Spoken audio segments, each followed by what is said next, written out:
네, 안녕하세요. 오늘은 왜 여러분들이 달러 외에 안전자산으로 분류되는 다른 외화를 매입을 해야 되는지 말씀드리고자 합니다.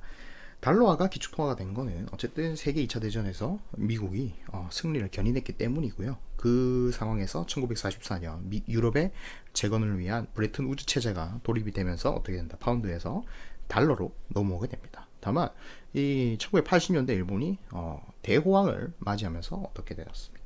정말 물건을 많이 수출했고요. 도쿄 땅으로 미국 전체를 살 수 있을 만큼 경제가 발전을 하면서 이를 제재하기 위해 플라자 합의가 도출이 됐고, 일본은 세계 무대에서 이제 약간 물러나면서 지금까지 달러는 잘 유지되고 있다, 기축통화로서라고 보시면 될 것 같습니다. 그래서 그러한 공고한 기축통화의 위치를 미국인들은 이제 이용을 해서 어떻게 된다, 무한히 달러를 발행했고요, 무한한 소비를 했습니다. 근데 여기서 자신들의 기업들은 세금을 내지 않고, 제조업은 또 노동력이 싼 이런 개도국으로 이전을 하면서 고질적인 무역 적자를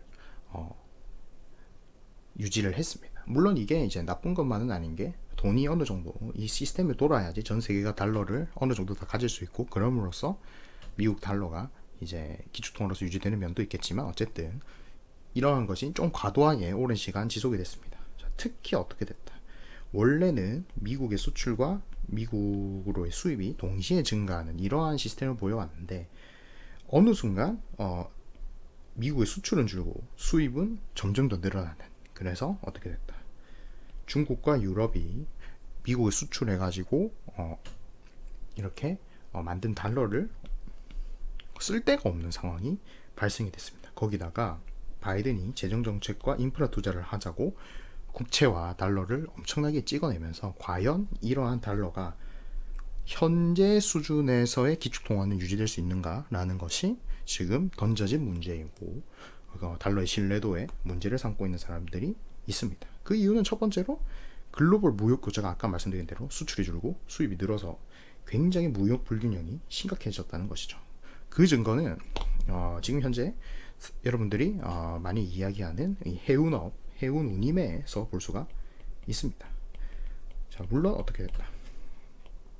지속적으로 이 달러 진영의 무역 기여도는 줄어들고는 있습니다만, 이렇게 무역 불균형이 한쪽으로 쏠려 있을 때는 잘 없었다는 거죠. 지금 네덜란드 로테르담항에서 뉴욕항으로 들어가는 게 지금 미국에서 네덜란드로 가는 거에 10배 운임이고요.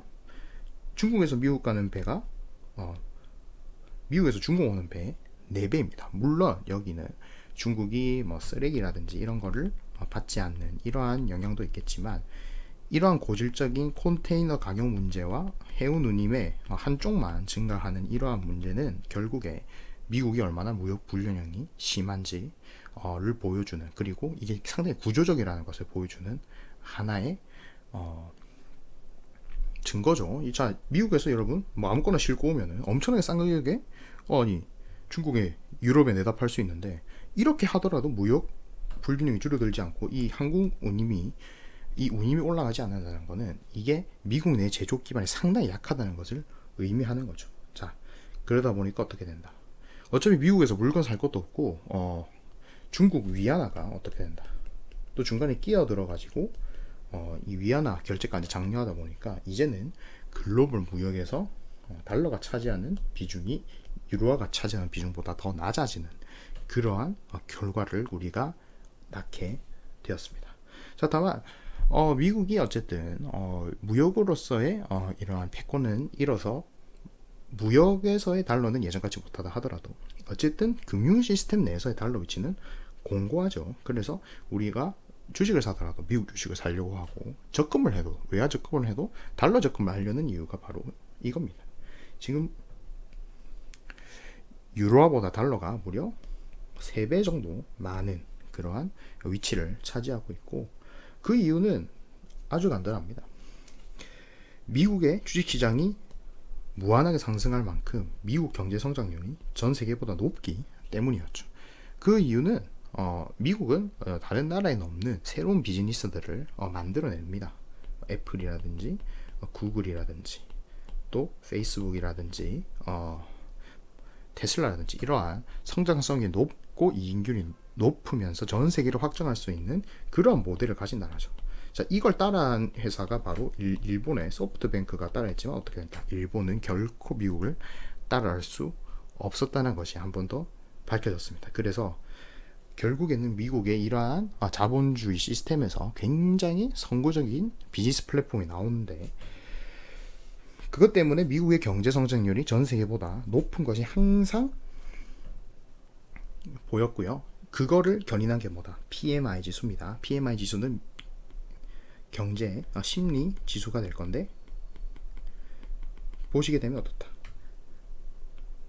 거의 계속, 특히 팬데믹 이후로 더 미국의 PMI는 유럽이나 일본에 비해서 상당히 높았다. 그래서 기준이 50을 기준으로 수입 수출을 수축과 확장을 경계 짓는 건데, 요거에 대한 것은 영상이 따로 있습니다. 자, 그래서 팬데믹 이후에도 결국에는 어떻다? 나스닥이 상승하는 등의 우리가 흐름을 봤죠. 즉 여기에서 어떤 가정이 숨어 있었냐? 바로 아니 미국에는 유럽이나 일본에는 없는 페이스북, 구글, 애플 같은 회사들이 계속 돈을 벌어올 거야 라는 첫 번째 가정이 계속 통했던 거고요. 자, 두 번째도 그렇죠. 미국은 기축통화니까 돈을 찍어낼 수 있고, 또 미국은 대통령제 국가다 보니까 어떻게 된다? 유로화도 물론 기축통화긴 합니다만 유럽 회복기금 하는데, 회복기금이 대출인지 이게 그냥 지원인지 원조인지 이거 논하는데 3개월, 그리고 액수 논하는데 3개월 이런 식으로 걸렸지만, 미국에서는 바로 케어스 액트라든지 이런 것들이 한두 달, 2, 3주 만에 통과가 되기 때문에 미국 달러로 완화 정책이라든지 이런 것들이 굉장히 빠르고 규모가 크게 된 그런 모습을 볼 수 있습니다. 여기에다가 미국 달러가 기축통화이기 때문에 이러한 경제 위기 상황 속에서는 또 매력도가 또 증가를 했던 거고요. 또 미국에는 또 백신이 또 개발돼서 배포가 빨리 됐기 때문에 그러한 양쪽 상황, 즉 성장도 되지만 안 좋을 때는 안 좋은 나름대로의 백신이라든지 경제 성장률, 애플, 구글 같은 회사들 일단은 그거에 발맞춰서 어떻게 됐다? 달러는 안전자산이면서 성장자산이 되는 그런 킹 달러의 시기를 한번 우리는 겪어왔습니다. 이게 언제냐? 그렇죠. 거의 1유로 1달러 시대가 올 뻔한 그런 시대에 우리는 이것을 맞이할 뻔했습니다. 거기다가 어떻다? 미국의 실업률이 지속적으로 감소하고 연준이 실업률이 내려가기 전까지는 완화 정책을 지속하겠다라는 어떤 그 보장까지 해주면서 킹 달러가 어쨌든 간에 이러한 선순환으로 유지가 되는 듯 보였습니다. 하지만 그 중간에 킹 달러 신화는 흔들리게 되는 거죠. 자, 그 이유는 바로 기존에 우리가 심리가 좋으면 어떻다?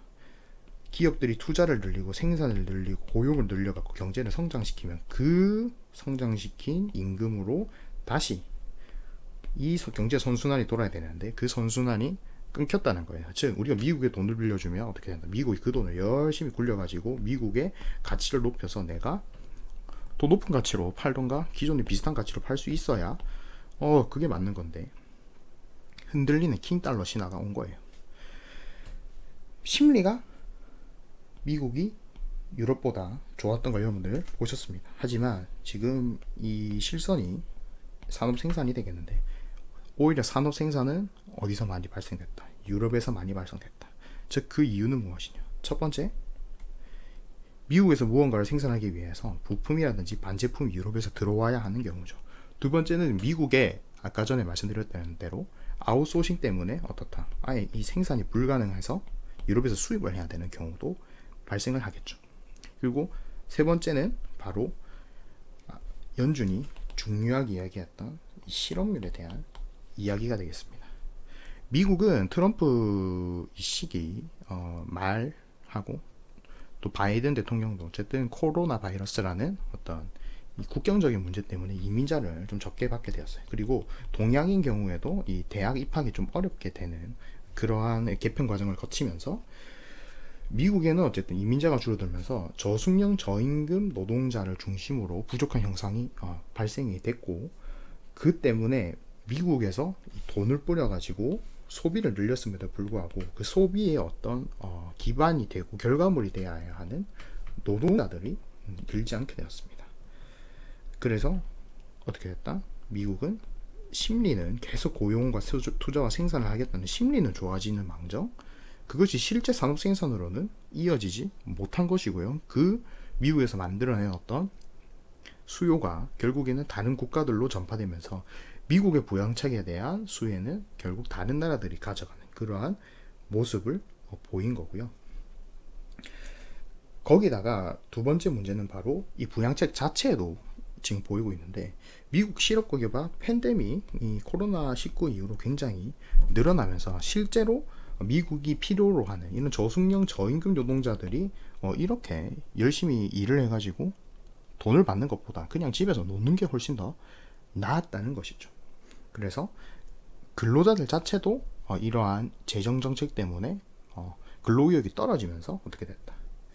제롬 파월 우리 페드 의장이 4월 FOMC에 말한 대로 바틀렛 이펙트가 관찰이 됐고, 그 관찰의 결과가 저번 주 금요일 날 나왔던 ADP 민간 고용이 상당히 작게 나왔죠. 80만 개의 일자리가 고용이 늘어야 되는데 20만 개 후반대밖에 늘지 않았던 것이 바로 그 원인입니다.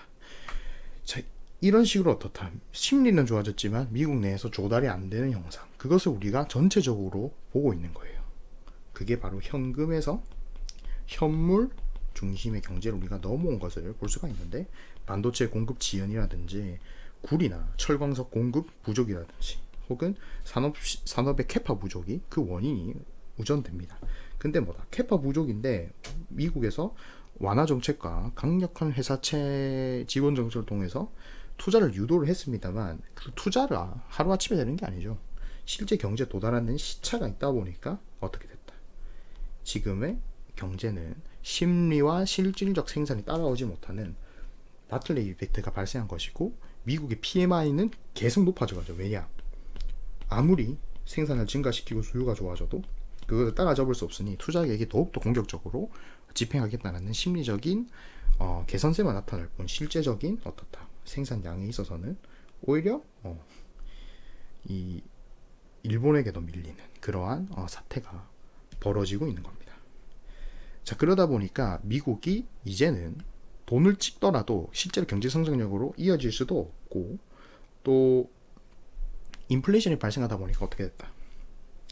채권이, 여러분들 미국 채권이 급락을 해서 기존에 뭐 0.5%짜리 미국 10년물 국채가 지금은 1.4%, 1.5%까지 된 모습을 보여줄 수 있는데, 미국의 이 채권 가격이 중요한 이유는 바로 아까 말씀드렸듯이 미국이 자기 돈으로 경제를 성장시킨 게 아니죠. 미국 큰 대형 회사들한테 세금을 뗀 게 아니다 보니까 이렇게 회사채, 국채와 ABS 같은 새로운 형태의 어떤 빚을 만들어 가지고 경제를 지탱을 해왔습니다. 여기서 어떻다, 미국이 과도하게 국채를 찍다 보니까 매도세라든지 매수세가 받쳐주지 못하는 그런 현상이 있어서 2008년 이후에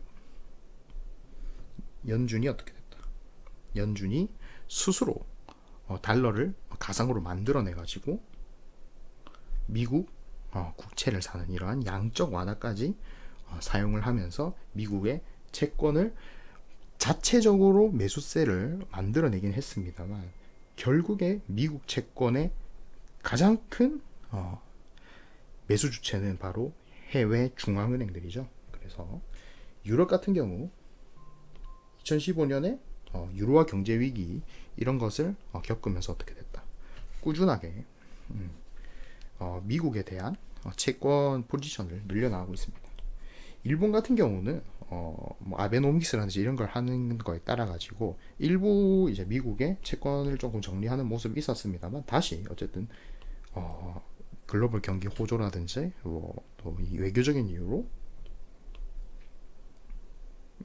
미국 채권을 구매했고요. 가장 눈에 띄는 것은 이제 중국이죠. 중국이 오바마 정권 말하고 트럼프 정권 초기에 어쨌든 미중 무역 갈등이라든지 뭐 여러 가지를 겪으면서 미국에 대한 어떤 달러 패권을 견제하기 위해서 지속적으로 미국 채권에 대한 포지션을 줄여나가는 것을 볼 수가 있죠. 자, 그렇게 되면 결국에 이 모양새는 중국이 매도한 이 채권을 결국엔 미국의 전통적인 우방이었던 유럽과 일본이 메워준 것으로 볼 수가 있는데, 현재 상황에서 어떻다?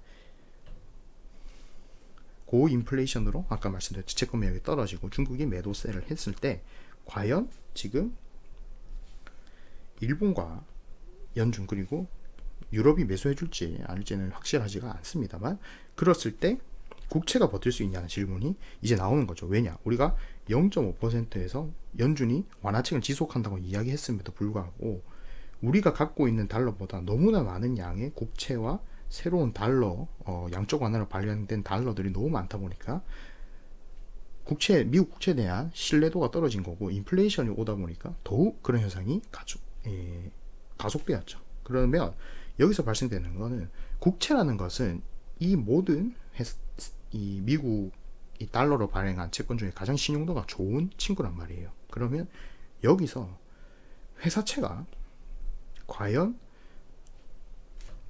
발행될 수 있냐는 거죠. 미국이 더 이상 아까 말씀드린 대로 돈을 찍어가지고 이 소비를 늘리지 못하고, 그래서 선순환이 더 이상 지속이 안 됐을 때 과연 회사들이 이렇게 많은 빚을 감당할 수 있겠느냐는 질문이 나옵니다.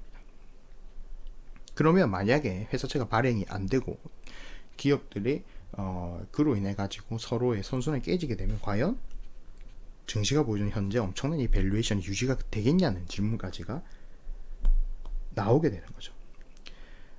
이 선순환 구조가 또 위기에 봉착한 이유는 바로 미국 채권에 대한 어떤 포지션 자체는 어쨌든 유럽과 일본이 막아주고 있지만, 중국 위안화 등장과 2015년 유로 경제 위기에서 촉발된 우리가 브렉시트 2014년인가요?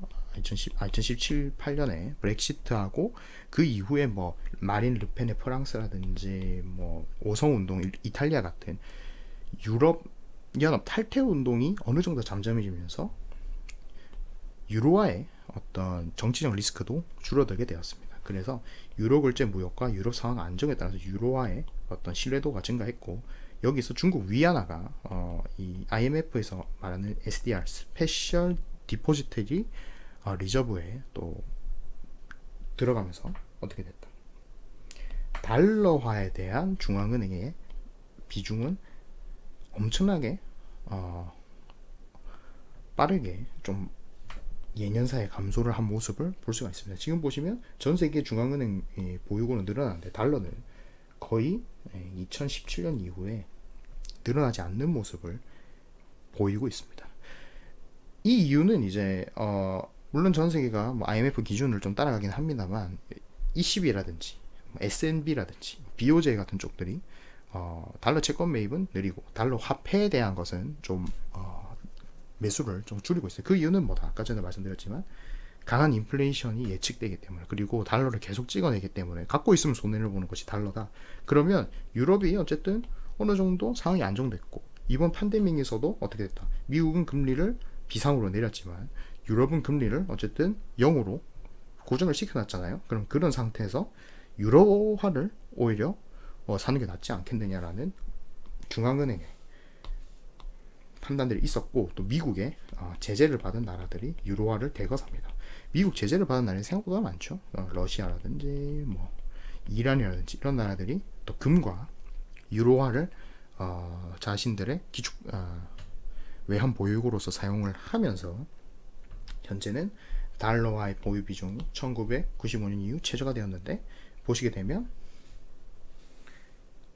1999년부터 상당히 감소를 해서 지금은 좀 눈에 띄는, 지금 이렇게 보시면 가속이 된 것을 볼 수가 있습니다. 그만큼 중앙은행들이 서서히 달러화에 대한 비중을 감소하거나 달러를 더 이상은 매입을 하지 않는 모습을 보여주고 있는 것입니다. 자, 그러면 달러를 더 이상 매입을 하지 않는다면 당연히 미국 채권이 발행하더라도 매수 세력이 줄어가지고 달러 가치가 떨어지게 될 겁니다. 그러면은 미국은 당연히 기축통화로서의 달러를 유지하기 위해서 여러 가지 정책을 사용할 것이고, 그에 따라서 또 피해를 볼 수가 있을 겁니다. 그리고 거기에서 대표적인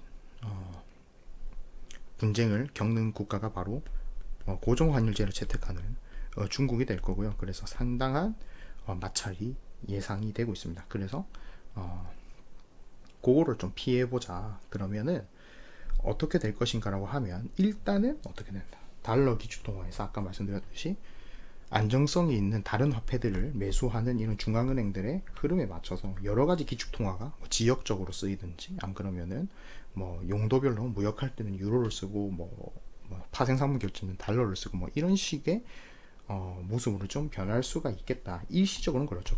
그래서 미국하고 중국이 어쨌든 패권을 놓고 싸운 다음에 결과가 나올 때까지 약간의 대피를 해야 되지 않겠느냐. 그러면 그렇게 하기 위해서는 이러한 좀 기준이 맞지 않아야겠느냐라는 거죠. 미국과의 무역 흑자가 크고 좀 꾸준해야 될 겁니다. 그래서 미국하고 무역자 크고 꾸준하려면 어떻게 된다. 기본적인 어떤 식료품이라든지 이런 거에 대해서 미국이나 다른 국가에 의존을 하지 않고 어느 정도 자급자족이 가능한 시스템이어야 될 거고요. 미국 외에도 다른 무역 주체들과 조금의 흑자를 봐야만이 어떻게 된다. 미국이 어떠한 수출 규제라든지 관세를 넣어서 조금 제재를 하거나, 아까 말씀드렸던 대로 플라자 합의 같은 견제 행위를 하더라도 이 회사들이, 이 기업들이, 회사와 기업, 국가가 경쟁력을 가질 수 있을 거고요. 또 자기 나라에 미국의 채권이라든지 미국의 주식을 많이 갖고 있으면 어떻게 됩니까? 이 나라들을 공격했을 때 미국 역시도 타격을, 경제 성장률로서 타격을 받을 수밖에 없겠죠. 그러면은 이렇게 미국의 많은 자본과 자산을 엮어놓은 회사와 국가가 또 미국의 이러한 달러 패권 유지를 위한 외교적인 공경에서 조금 벗어날 수 있을 거예요. 자, 그러면 어떻게 된다. 그런 나라를 찾아보니까 일본, 그리고 유럽연합, 그리고 스위스 정도가 될 겁니다. 그래서 여기서 우리가 이 달러에 대한 환율을 한번 봤더니, 여기는 이제 엔만 보시면 되고 여기는 스위스 프랑하고 유로죠. 봤더니 역시나 지금 어느 정도 높은 선은 아니고 적절한 선에서 좀 유지가 되고 있더라. 그래서 매수하기도 나쁘지 않은 가격대죠. 그러면 우리가 가지고 있는 원화는 왜 대체제가 될 수 없느냐? 일단 첫 번째는 이 네 개의 카테고리에 원화는 들지가 못한다는 겁니다. 대미 무역 흑자가 생각보다 작아요. 그리고 우리가 미국에서 지금 사고 있는 이러한 물건의 카테고리 자체도 이제 우리가 없으면 안 되는 물건들. 그러니까 우리가 미국에서 뭐 샤넬 백을 사온다. 그러면 뭐 샤넬 백 안 사면 되니까, 그죠? 근데 그런 게 아니고 상당히 필수적인 물건들을 사고 있는 그런 파트너기 때문에 미국 대미 수입이 줄기는 좀 어렵지 않느냐. 그래서 그런 것을 우리가 항상 이제 몸으로 느껴왔던 것이 어떻게 된다. 방위비 협상이라든지 뭐 소고기 문제나 광고품 소고기 문제라든지 뭐 대두, 사료용 대두, 옥수수 문제가 그렇게 돼 있고, 또 문제는 뭡니까? 다른 무역 파트너, 특히 이 세 분들 어떻다. 미국의 상당한 무역 흑자를 갖고 있는 이 세 분들에게 우리는 적자를 보고 있다는 것이 그것이에요. 물론 스위스는 너무 나라가 작으니까 카테고리에 들지는 않습니다만, 어쨌든 유럽연합과 일본의 적자를 보고 있다는 것이 지금 이게 2019년 기준인데요. 그 증거입니다. 그래서 미국의 소비력이 감소하게 되면 우리는 필수적인 물건들을 계속 수입을 해줘야 되는데 수출량은 당연히 줄게 되겠죠. 특히 우리가 지금 많은 돈을 벌고 있는 홍콩이나 중국 같은 경우도 결국에 중국에서 물건 조립해가지고 나가는데 우리가 메모리 반도체라든지 뭐 이런 걸 부품으로 제공하는 그런 위치에 있지 않습니까? 그러면 이것도 간접적인 미국 수출로 봐야 되는데 어떻다. 우리는 이러한 물건들을 수입을 하고 있기 때문에 실질적으로 타격을 제대로 입을 수밖에 없습니다. 그래서 관세든 어떤 뭐 외교적인 방식이든 뭐 화폐적인 방식, 금융적인 방식이든 어쨌든 우리가 그걸 한번 느꼈던 것이 바로 사드죠. 중국인 소비력에 우리가 접근을 못하게 되니까 기업 실적이 확 떨어지는 문제를 갖고 있습니다. 그리고 한국은 지금 그 사드 때와는 또 다른 구조적인 경제 문제가 있는 거예요. 먼저 한국은 원래 사람을 열심히 교육시켜서 사람의 기술력으로 어떻다 밀고 나가서 가공업으로 수출하는 그런 나라였기 때문에 이제는 캐픽스로 가는 거죠. 자본 투자로 하는 겁니다. 그래서 일본과 유럽에서 장비, 미국에서도 장비를 사와서 소재를 가공해가지고 수출하는 업체다 보니까 어떻다. 일단은 미국에 수출하기 위해서는 그 미국에 수출하는 장비를 이런 국가들한테서 다시 사와야 되는 그런 문제가 있기 때문에 우리가 아무리 경제 체제를 바꾸려고 하더라도 삼성전자나 뭐 이런 회사들이 캐펙스 투자가 너무 많기 때문에 이걸 자르는 데는 어느 정도 한계가 있는 거예요. 그리고 아까 말씀드렸던 대로 우리도 어쨌든 미국의 영향을 아주 많이 받는 나라 아닐까요? 그러면 우리도 제조업 해외 이전이나 서비스업으로의 변화, 최근에 뭐 스타트업 보면 대부분 서비스업이죠. 그런 걸로 변하면서 이러한 무역 적자를 줄이는 데는 어려웁니다. 또 인구가 이후에 빠르게 감소하는 것 같고 지금 현재 뭐 90년대생 청년들이 실업 상태에 놓여 있다는 것도 상당한 구조적인 문제가 될 거예요. 그리고 여기에다가 더불어 붙이는 거는 삼성이나 반도체업 같이 하나의 기업, 하나의 업종에 관한 의존이 되어 있기 때문에 그 불확실성이 상당히 높기 때문에 어떻다. 한국에 원하는 안전자산으로는 보기가 조금 곤란하다 이런 말씀을 드리는 겁니다. 여러분들이 또 한국에서 스위스 프랑, 엔, 뭐 유로를 사야 되는 이유는 또 이자의 경우는 세금을 냅니다만 환차익에는 비과세입니다. 그래서 어차피 안전자산은 여러분 왜 안전자산입니까? 수요가 높기 때문에 안전자산이죠. 제가 말씀드렸죠. 달러 외에도 어쨌든 자분자분한 소기축통화로서 이용되는 이런 화폐이다 보니까 이자가 없습니다. 근데 스위스 프랑 같은 경우는 이제 스위스 SNB에서는 마이너스 0.75%거든요. 근데 마이너스 금리는 적용이 안 되는 것도 상당히 스위스 프랑 입장에서 한국에서 하는 데는 괜찮은 점입니다. 그래서 이자는 물어보실 필요가 없습니다. 대부분 0일 겁니다. 그래서 그렇고 어쨌든 이자를 안 주니까 여러분들이 이 스프레드만 보시면 됩니다. 스프레드라는 거는 어떻다 사실 때하고 파실 때 가격 차이를 보시면 되는데 이게 낮고 어떻다 수수료도 낮으면 이 환전을 할 때마다 그 이제 잃어버리는 돈이 적겠죠. 그래서 이게 보시면 뭐 한 1% 많은 화폐는 뭐 1%, 0.5%이 정도 될 겁니다. 그러니까 이 스프레드가 낮고 수수료만 낮다면 증권회사도 가서 주식 안 사고 그냥 화폐만 사놔도 되겠죠. 자, 채권을 살 수는 없어요. 왜? 마이너스 금리입니다. 그래서 뭐 오르면 모르겠지만 어쨌든 채권을 그냥 사서 만기까지 갖고 있으면 여러분들 확실한 로스가 납니다.